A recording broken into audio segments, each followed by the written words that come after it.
আল কোরআনের বাণী সৌজন্যে কমিউনিটি ব্যাংক। আউযু বিল্লাহি মিনাশ শাইতানির রাজীম।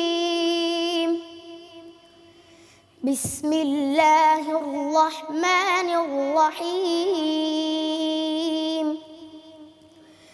وجاء رجل من أقصى المدينة يسعى قال يا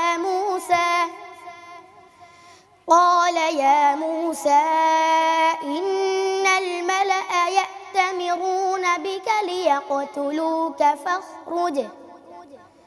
فاخرج إني لك من الناصحين فخرج منها خائفا يترقب قال رب نجني من القوم الظالمين ولما توجه تلقاء مدين قال عسى ربي أن يهديني سواء السبيل ولما ورد ماء مدين وجد عليه أمة من الناس يسقون ووجد من دونهم امرأتين تذودان قال ما خطبكما قالتا لا نسقي حتى يصدر الرعاء وأبونا شيخ كبير فسقى لهما ثم تولى إلى الظل فقال رب إني لما أنزلت إلي من خير فقير صدق الله العظيم। কমিউনিটি ব্যাংক, সবার ব্যাংক। আসসালামু আলাইকুম রহমতুল্লাহি ওয়া বারাকাতুহু। বিসমিল্লাহ ওয়াসসালাতু ওয়াসসালামু আলা রাসূলিল্লাহ ওয়া আলা আলিহি ওয়া আসহাবিহি ওয়া মাওয়ালা মা বাদ। মহান আল্লাহ সুবহানাহু ওয়া তাআলার শুকর আদায় করছি যে অনিন্দ সুন্দর কোরআন আমাদের উপর নাজিল করেছেন। কি চমৎকার তেলাওয়াত, মন জুড়িয়ে যাওয়ার মতো, কিন্তু মেসেজ কিন্তু তার চেয়ে অনেক অনেক চমৎকার। আর তা হলো কি, আল্লাহ সুবহানাহু ওয়া তাআলা আমাদের এই বন্ধুর তেলাওয়াত যেখানে আমরা শুনলাম সূরাতুল কাসাসের 20তম আয়াত থেকে 24তম আয়াত পর্যন্ত, সেখানে আল্লাহ সুবহানাহু ওয়া তাআলা মুসা আলাইহিস সালাতু ওয়াস সালামের ঘটনা আমাদেরকে জানিয়েছেন। কোরআনের সবচেয়ে বেশি আলোচিত যে গল্প, যে ঘটনা, যার কথা আল্লাহ তাআলা সবচেয়ে বেশি বলেছেন, তিনি হচ্ছেন মুসা আলাইহিস সালাতু ওয়াস সালাম। বনী ইসরাঈলের তিনি ছিলেন একজন সন্তান, কিন্তু তৎকালীন মিশরের সম্রাট অর্থাৎ সেই ফেরাউন ঘোষণা করলো মুসা আলাইহিস সালামকে যেখানে পাওয়া যায় তাকে হত্যা করার জন্য।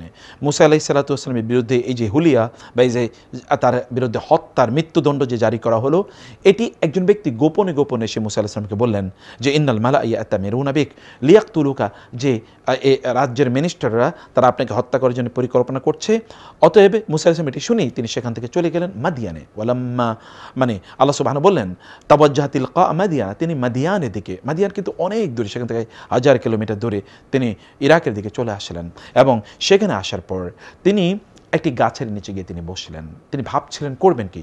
এর মধ্যে তিনি দেখলেন যে দুজন নারী, মানে ইয়াং লেডি অর্থাৎ যুবতী, তারা তাদের ক্যাটেলগুলো, তাদের গবাদি পশুগুলো, তাদের গরু অথবা তাদের ছাগল অথবা তাদের বকরি বা ভেড়া, এগুলোকে নিয়ে তারা এসেছিলেন এগুলোকে পানি পান করার জন্য, কিন্তু তারা একটু দূরে দাঁড়িয়ে আছেন। এখানে পুরুষরা তাদের ক্যাটেলগুলোকে, গবাদি পশুগুলোকে পানি পান করাচ্ছে, এরা দূরে দাঁড়িয়ে আছেন। মুসা আলাইহিস সালাতু ওয়াস সালাম দেখলেন এরা আসছে না কেন। তিনি দেখলেন যে হ্যাঁ, এরা তো মেয়ে মানুষ, এরা এখানে পুরুষদের কাছে নিশ্চয়ই আসবে না। তিনি তাদেরকে এগিয়ে গিয়ে বললেন মা খাতবুকুমা, আপনি এখানে দাঁড়িয়ে আছেন কেন? আপনার পানি পান করাবেন না? তারা বললেন যে আমাদের বাবা তো বৃদ্ধ, আর আমরা তার দুজন কন্যা, আমাদের কোনো ছেলে বা আমার বাবার কোনো ছেলে নেই, আমাদের কোনো ভাই নাই, আমরা এখানে পানি পান করে। কিন্তু এখানকার লোকেরা খুবই দুষ্ট, এরা ইফটিজ করে, এরা খুবই মানে খারাপভাবে তাকায়। এই কারণে এরা যতক্ষণ পর্যন্ত এখানে থাকে ততক্ষণ পর্যন্ত আমরা ওইখানে যাই না, এরা চলে গেলে তারপরে আমাদের ক্যাটেলগুলোকে আমরা পানি পান করাই। মুসা আলাইহিস সালাম বললেন আমাকে দেন, এবং তিনি এনে এদেরকে পানি পান করিয়ে তাদেরকে দিয়ে দিলেন। এবং এরপরে তারা তাদের গবাদি পশুগুলো তারা নিয়ে চলে গেলেন। মুসা আলাইহিস সালাম এবার গাছের নিচে গিয়ে বললেন, রব্বি ইন্নি লিমা আনজালতা ইলাইয়া মিন খাইরিন ফাকির। হে আল্লাহ, আপনি আমাকে যে কল্যাণই দেবেন, আমি দেশ থেকে পালিয়ে চলে এসেছি, এখানে আমার কোনো আত্মীয়স্বজন নাই, কেউ আমাকে চেনে না, আমি কোথায় থাকবো, কি খাবো, আমি কি করবো, আমি কিছুই জানি না। আল্লাহ, আপনি আমাকে এই অনুগ্রহ করে আপনি যেই কোনো কল্যাণ, আপনি যেটাকে কল্যাণকর মনে করেন এরকম কিছু একটা আমাকে প্রদান করুন। এতটুকু তিনি বলেছেন। এর মধ্যেই ওই যে দুই কন্যা এখানে, দুজন নারী, দুজন যুবতী, এর মধ্যে বড়জন মানে সেই বড়জন আল্লাহ তাআলা বলেছেন এর মধ্যে একজন বোন, বড় বোন, তিনি আসলেন খুবই মানে লজ্জাবনত অবস্থায় মাথা নিচু করে মুসা আলাইহিস সালামের কাছে এসে বলেন, ইন্না আবি ইয়াদউকা লিয়াজিয়াকা আজরা মা সাকাইতা লানা। বাবা আপনাকে ডেকেছেন, আপনি যে আমাদের এই যে ক্যাটেলগুলোকে পানি পান করিয়ে দিয়েছেন না, গবাদি পশুগুলোকে, বাবা আপনাকে পুরস্কার দিতে চান। মুসা আলাইহিস সালাতু ওয়াস সালাম এই কথা শোনার পর তার সাথে তিনি চলে গেলেন, এবং মুসা আলাইহিস সালাম তাকে বললেন, আপনি পেছনে থাকুন, আমি সামনে থাকবো, আপনি আমাকে বলুন যে আমি কিভাবে যাব। সুবহানাল্লাহ, আমি কেবল চিত্রটা আপনাকে বলি। মুসা আলাইহিস সালাম তিনি এর মধ্যে তার মানে এই যুবতীদের বাসায় গেলেন। যাওয়ার পর এই যুবতী দ্বয়ের বাবা জিজ্ঞেস করলেন যে তুমি কে, তোমার পরিচয় কি, বিস্তারিত মুসা আলাইহিস সালাম তার কাছে বললেন। এবং তারপরে ইনি এই যে এই বৃদ্ধ ব্যক্তি তিনি এবার মুসাকে বললেন, কোনো সমস্যা নেই, তুমি আমার এখানে থাকো, তোমাকে আমি চাকরি দিচ্ছি, তুমি আমার এখানে কাজ করবে, এবং আমার এই যে বড় মেয়েকে তোমার কাছে বিয়ে দিতে চাই, তাকে তোমার বিয়ের ব্যবস্থা করে দিচ্ছি, তুমি এখানে চাকরি করবে, এটাই তোমার বাসা, এখানে তুমি খাবে, তোমার কোনো টেনশন নাই। সুবহানাল্লাহ, তিনি মাত্র দোয়া করেন আল্লাহর কাছে, আমি থাকবো কোথায়, আমি খাবো কি, আমি চলবো কীভাবে। আল্লাহ তাআলা তার জন্য কেবল থাকা খাওয়ার ব্যবস্থা করে দিলেন না, বিয়ের ব্যবস্থা করে দিলেন। আমি যুবকদেরকে বলবো, যুবতীদেরকে বলবো, আল্লাহর কাছে বলুন আপনার কথাগুলো, দেখেন না আল্লাহ তাআলা কীভাবে সমাধান করে দেন। মুসা আলাইহিস সালামের জন্য যদি আল্লাহ তাআলা এরকম রাজকীয় ব্যবস্থা করে দিতে পারেন মুহূর্তের মধ্যে, বিয়ে, থাকা খাওয়া, চাকরি বাকরি সব, এবং একটা সেফ এনভায়রনমেন্ট, আপনার জন্য কি আল্লাহ তাআলা করতে দিতে পারেন না? পারেন। তবে আপনার চোখকে হেফাজত করতে হবে, আল্লাহর কাছে বলতে হবে। মুসা আলাইহিস সালাম কিন্তু এই যে নারীদের উপকার করেছেন, তাদের কাছে তিনি ফোন নাম্বার চান নাই, তাদের কাছে ইমেল অ্যাড্রেস চান নাই, ফেসবুক চান নাই, গল্প জুড়িয়ে দেন নাই, এবং বললেন না আপনাদের বাসা কোথায়, চলুন একটু এগিয়ে দেই, কিচ্ছু বলেন নাই। তিনি আল্লাহর উপর সুপর্দ করেছেন তার নিজকে, এবং নারীদের সাথে অপ্রয়োজনীয় গল্পে তিনি মেতে যান নাই, তাদের সাথে তিনি আলাদা এক্সট্রা চ্যাটিংয়ের মধ্যে তিনি সময় কাটান নাই, তিনি আল্লাহকে ভয় পেয়েছেন, আল্লাহ তার জন্য ব্যবস্থা করে দিয়েছেন।